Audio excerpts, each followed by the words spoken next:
The tragic case rocking Hollywood is headed to court.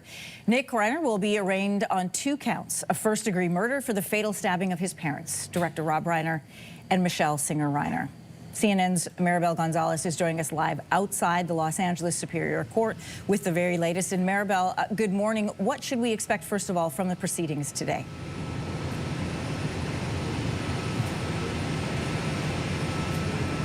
Hi, Anne-Marie. Good morning. Well, today we are expecting this to be an arraignment hearing. It's supposed to be, or typically is, a very brief hearing, and where the judge will read the formal charges to the accused. The accused will then enter a guilty or not guilty plea, and that will determine how this legal case moves forward.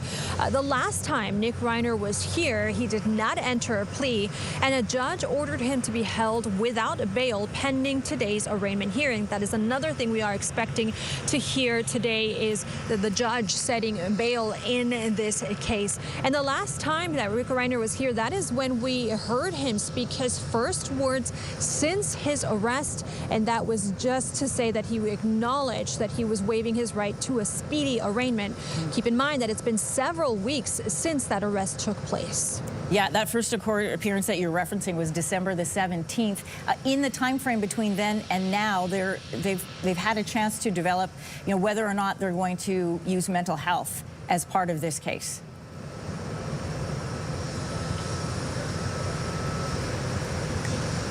Yeah, Anne-Marie, so the district attorney here in Los Angeles previously mentioned that there is a possibility that the defense could bring up Nick Reiner's mental health as part of that, of his defense. We know that Nick Reiner has been very vocal and has been public about his struggles with mental health and addiction. He also had brief stints with homelessness, to the point that he wrote a movie, co-wrote it, and Rob Reiner actually directed that film, in which he says he's describing his own experiences battling with mental health and drug addiction as well. Again, we don't know if that will be part of the defense for certain, because that is too early right now to tell that information. But it is something that has been postulated, and so we'll have to see where this legal case goes after this point.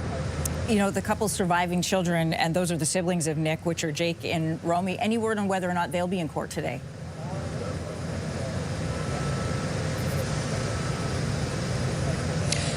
We don't have that information. It's definitely a possibility. We know that this family has just been cloaked in tragedy. Just to take you back to when these murders happened, we know that they happened on December 14th. The couple, the Reiners, were found inside of their home. They had been stabbed, and it was actually their very own daughter who discovered their bodies. She lives across the street from the Reiners and had visited the home to check up on them. So it is definitely a lot of tragedy surrounding this case. It's a very difficult time for the family and for all of those who knew the Reiners, and we know that that's a lot of people, both public figures and close friends. CNN's Maribel Gonzalez joining us live from Los Angeles this morning. Maribel, thanks. If you like that video, make sure to subscribe to the Your Morning YouTube feed, where you can find all kinds of new content posted every weekday morning.